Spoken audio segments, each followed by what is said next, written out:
Welcome back to Cast, aka Catatan Anak Startup.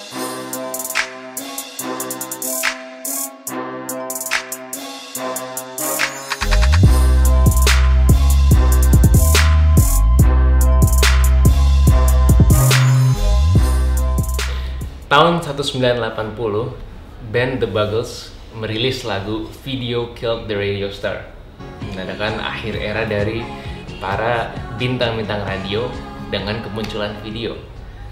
Nah, hari ini gue bersama salah satu teman baik gue, Iqbal Haryadi. Welcome to Cast. Terima kasih. Jauh-jauh bro kesini bro. Jauh naik tangga, jauh ganas. For those of you yang belum kenal Iqbal adalah salah satu bapaknya podcast Indonesia lah, salah satu yang awal. Dan hari ini gue punya pertanyaan, Bang. Sekarang kan udah sering tuh orang bilang YouTube tuh udah lebih dari TV. Ya. Akankah 2019 ini podcast lebih dari YouTube? Waduh. Podcast lebih dari YouTube. Kalau lebih dari YouTube kayaknya masih jauh sih. Even kalau kita ngomongin industri di US juga dia tidak substitut lah. Maksudnya dengan adanya podcast dia nggak menggantikan YouTube gitu. Tapi lebih ke suplemen kali ya. Nambahin channel baru dan banyak juga kayak YouTuber yang akhirnya dia punya channel podcast juga. Akhirnya banyak. Ya, atau bahkan banyak juga yang mirroring gitu. Sebenarnya dia punya konten di YouTube tapi terus ada konten yang di YouTube yang di mirror jadi konten podcast juga. I see. Nah, lo sendiri sebagai content creator, gue penasaran kenapa waktu dulu ngeluarin si Subjektif ini formatnya yang lo pilih audio. Padahal gue tahu lo awalnya kan nulis, terus suka ya dulu nyoba video juga. Kenapa akhirnya audio? Gue sebenarnya dulu milih audio karena ya awalnya gue nulis kan. Awalnya gue nulis tapi lama kelamaan gue merasa menulis itu filternya banyak.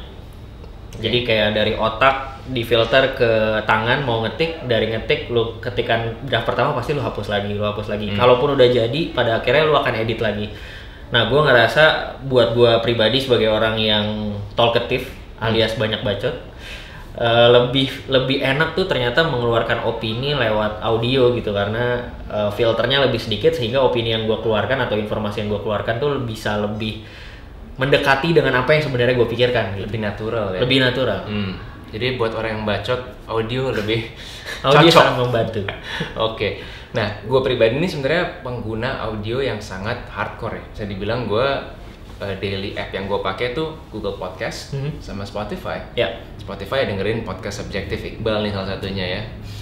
Tapi gue penasaran kenapa menurut lo habit ini belum terlalu mainstream. Kalau at least dari pandangan gue ya, gue belum terlalu melihat audio tuh mainstream banget dibanding orang-orang yang ya baca medium, blog itu banyak. YouTuber ya udah tau lah YouTube lebih dari TV. Tapi audio nih kenapa ya di Indonesia gue belum melihat sebagai sebuah habit yang mainstream? Gue sih merasa karena big names dan big companies belum main aja sih ke ranah mainstream ini sehingga si podcastnya belum jadi mainstream gitu. Masih indie banget, yang main juga belum banyak. Karena sebenarnya kalau ngelihat tren pada akhirnya ketika nama-nama besar mulai turun ke podcast, orang pada akhirnya dengerin podcast juga gitu dan mulai tahu oh ternyata di podcast ada banyak konten lain gitu. Kayak contoh misalnya kayak mungkin apa ya, contoh kasus mungkin Magna Talks. Magna Talks kan Kinan kan followersnya banyak banget gitu.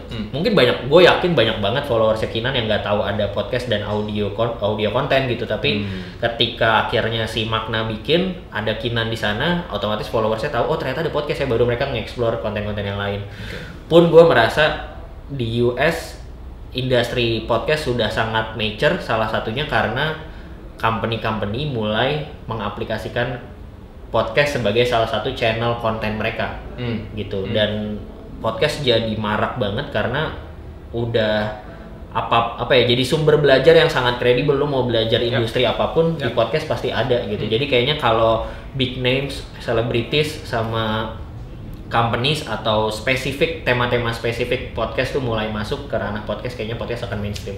Itu menarik sih ya. Tadi pasti yang obvious ketika influencers bikin podcast jadi followersnya tahu ya. Tapi juga companies nih, kalau gue at least di ranah startup, venture capital kayak Andreessen Horowitz gitu ya, Y Combinator, Intercom, mereka semua tuh utilize audio banget buat sharing resource. Dan at least buat gue mereka jadi top of mind ketika gue mau cari tahu tentang tren terbaru startup gitu kan, atau tips-tips terbaru. Betul. Sementara kayaknya gue nggak bisa recall satu brand lokal pun yang udah utilizing audio nih. Ada nggak sih yang Lo depan mata lo udah ada belum? Ada sih beberapa, tapi masih hitungannya bukan big company lah, atau bukan unicorn gitu-gitu lah. Ada sih kayak kirim email, kayak dia jualan tools email gitu, dia bikin podcast. Ya di luar itu sih kayak gue juga kayaknya jarang banget sih memang. Tapi ngomongin mainstream memang ada pengaruhnya juga, mungkin karena sebenarnya kan podcast tuh sangat mainstream karena dia bisa didengar secara multitasking kan. Lo sambil ngapain aja lo bisa dengerin podcast atau dengerin audio gitu, instead of watching videos atau reading blogs gitu kan. Karena itu mau nggak mau lo harus mata lo harus ke layar sementara lo sambil ngerjain yang lain. Setuju banget. Nah kayaknya salah satunya mungkin ya, gue merasa habit orang-orang di Indonesia tuh masih banyak yang ketika dia nontonin YouTube dia masih terbantu tuh untuk multitasking, karena banyak orang yang nonton YouTube tapi nggak nonton, dia cuma dengerin audionya doang sebenarnya. Jadi kayak buka tab baru, dia dengerin YouTube musik gitu, tapi dia sebenarnya nggak nonton itunya, cuma audionya aja. Dan kayaknya mereka masih fine dengan sistem atau flow seperti itu gitu. Ya lu nggak usah kaget orang nonton sinetron sambil nyetrika, masak gitu kan. Mungkin orang Indonesia masih biasa aja gitu dengan kayak ya udah nggak apa-apa lah gue nyalain TV video jalan, gue dengerin audionya aja gitu. Sebagai seorang podcaster, apa podcast Indonesia favorit lo saat ini?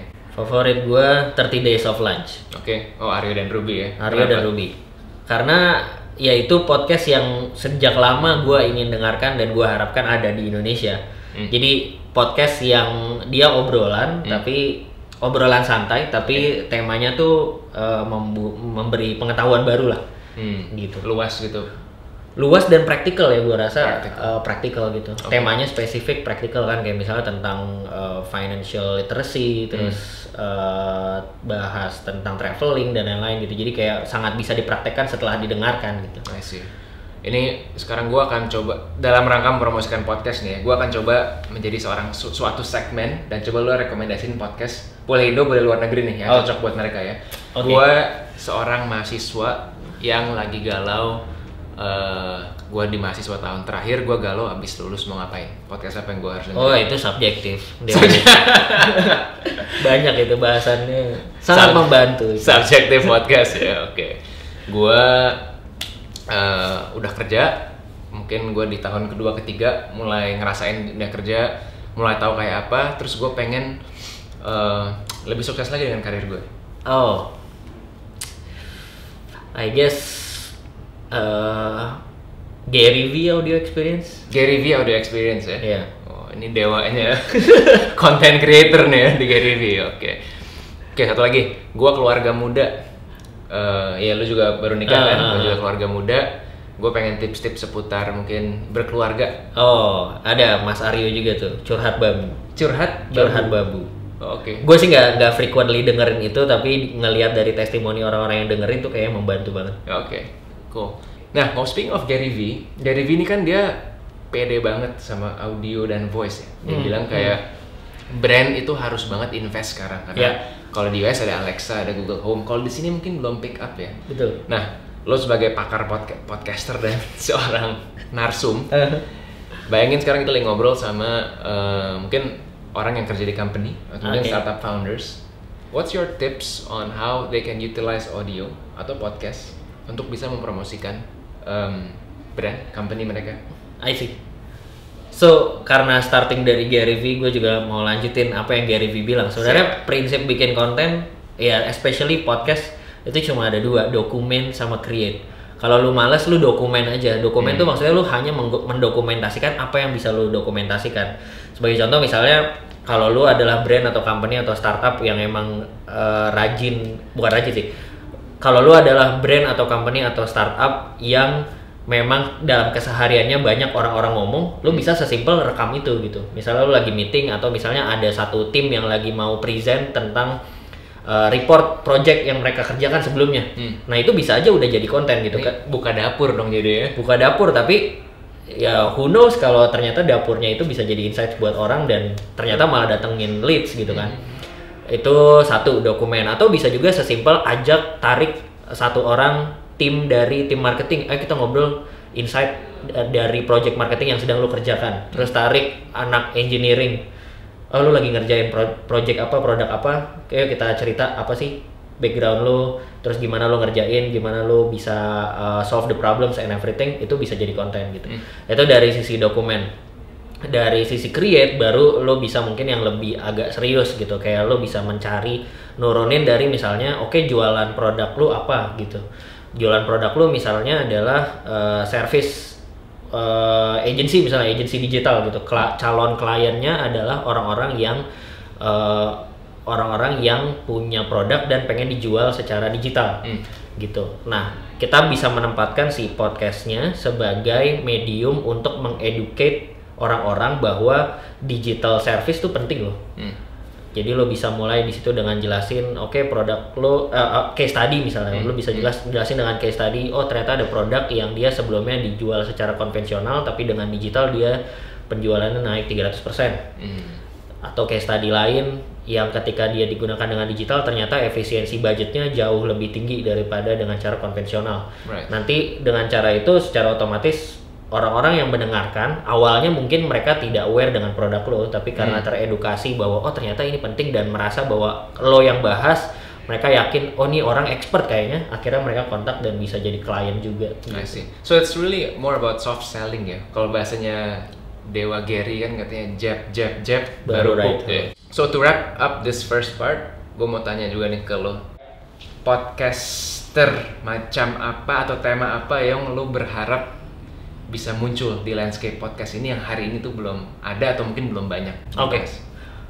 Ini prediksi-prediksian gue aja ya, ngelihat tren di US. Sebenarnya next wave kalau kita mau podcastin naik adalah podcast-podcast yang membahas tema-tema spesifik, yang pada akhirnya bisa digunakan oleh orang-orang untuk belajar sesuatu.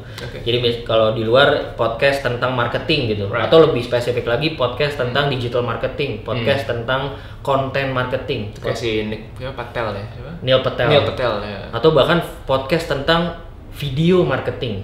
Itu banyak banget. Itu super spesifik ya. Super spesifik gitu. Dan bahkan di luar itu juga tidak hanya di industri digital gitu atau di industri startup. Misalnya podcast tentang belajar bahasa Inggris atau belajar bahasa asing. Oh, that's right. Gue pendengar Duolingo buat Spanish podcast ya. Exactly gitu. Jadi menurut gue podcast akan tiba-tiba akan mainstream ketika dia dikenal sebagai medium untuk orang belajar hal-hal spesifik gitu. Jadi gue sih sangat berharap podcast-podcast bertema spesifik mulai muncul. Jadi kalau podcast anak startup muncul, saran lo gimana nih? Waduh, podcast anak startup muncul ya harus bisa bikin judul-judul yang clickbait untuk anak-anak startup lah. Jadi mereka bisa belajar.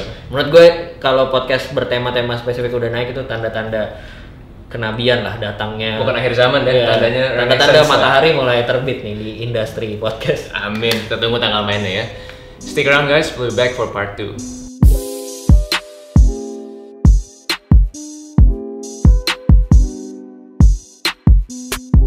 Back with catatan anak startup bersama Iqbal Haryadi. Di bagian kedua ini, gue pengen addressing salah satu pertanyaan karena lu menurut gue sangat representatif untuk ngejawab ini. Asik. Jadi dari konstituen, dari para penonton-penonton dan followersnya Cash nih, paling sering banyak yang nanya tuh tentang gimana sih gue tuh pengen banget startup tapi gue belum punya ide, gue belum tahu cara mulainya nih. Dan template gue jawabannya adalah why don't you join a startup?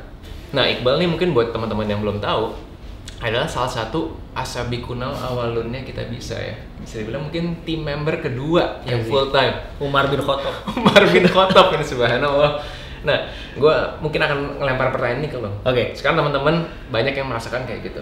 Nah, mungkin lo bisa cerita pada titik itu, what made you decide to join sebuah startup yang masih nggak jelas banget ya kita bisa.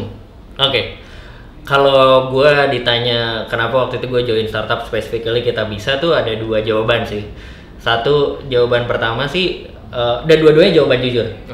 Jadi bukan pencitraan. Bukan pencitraan. Jawaban pertamanya adalah karena gue believe in the mission. Gue pernah, I know this sounds so cheesy, tapi gue tau Iqbal orangnya jujur kok.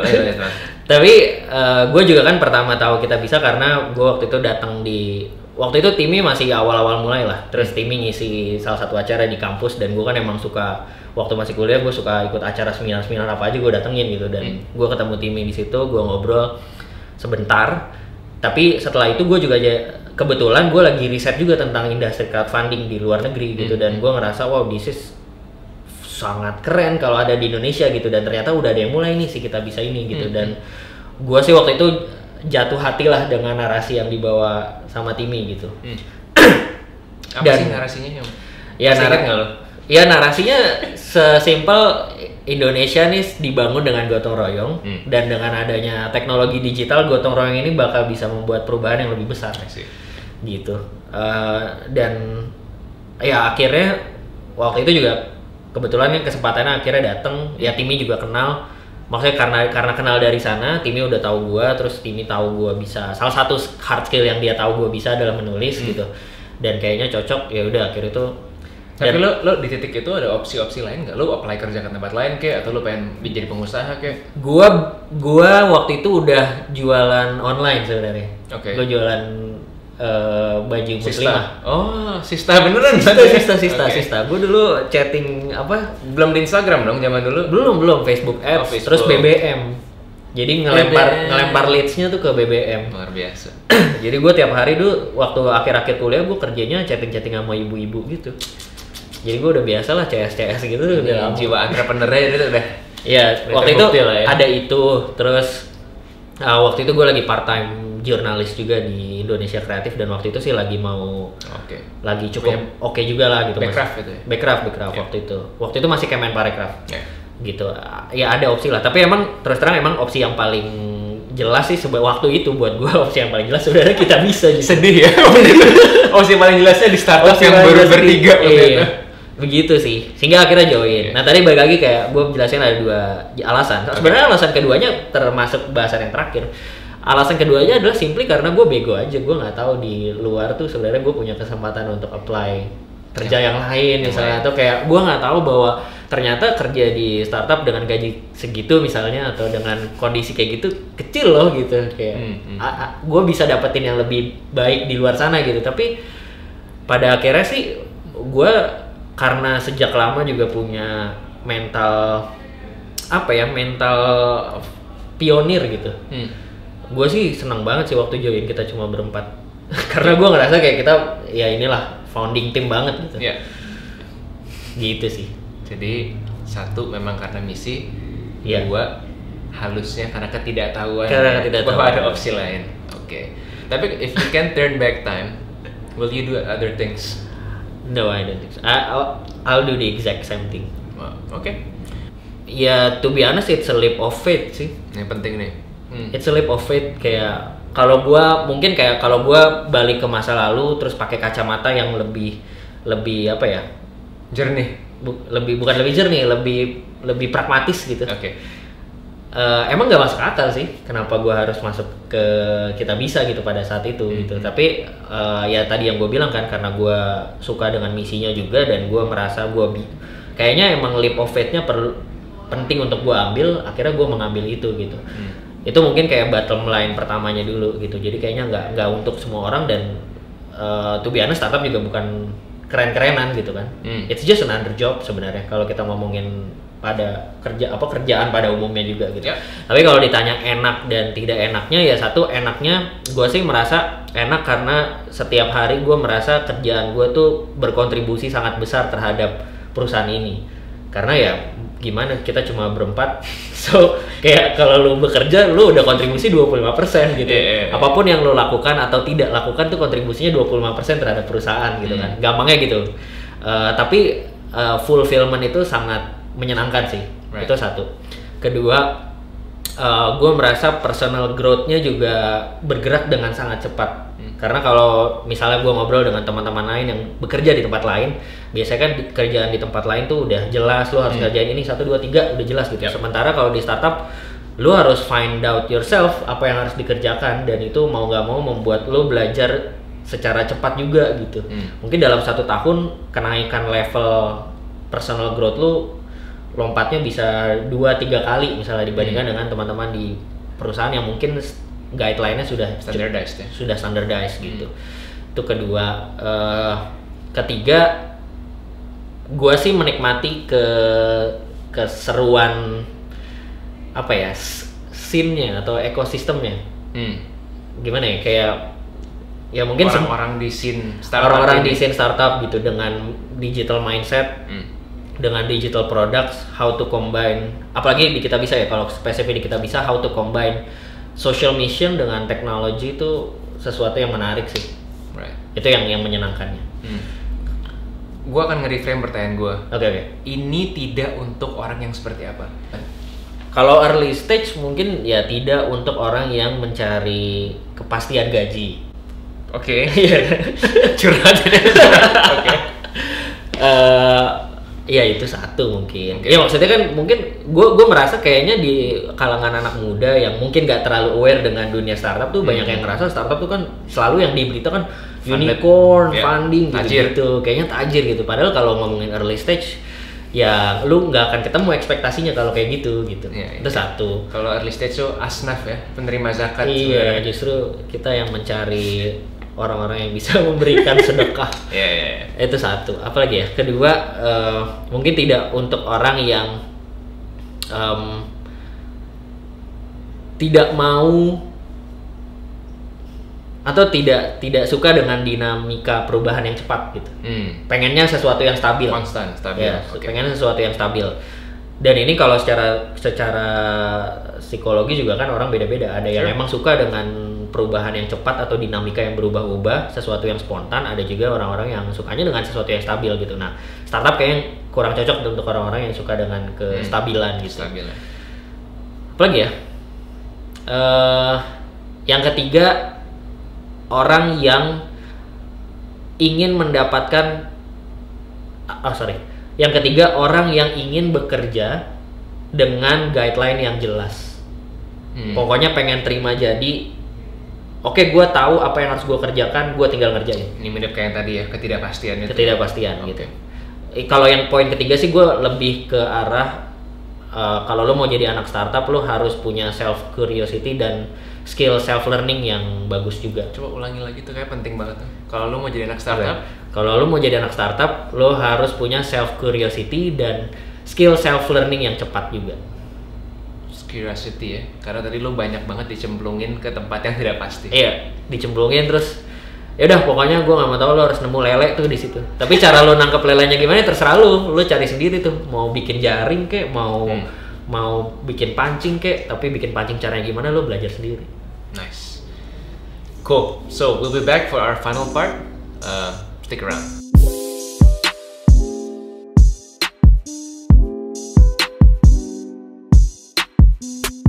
Ya guys, unfortunately part 3-nya kameranya kepotong, jadi videonya hilang.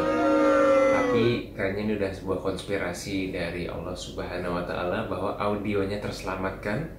So I'll make the part 3 with Iqbal Haryadi exclusively available on Catatan Anak Startup Podcast Edition. Jadi kalian denger, gue sertakan linknya di deskripsi di bawah. Be sure to check it out. So as usual, thank you so much for watching. Thank you so much for subscribing. Keep hustling, keep loving, and peace out.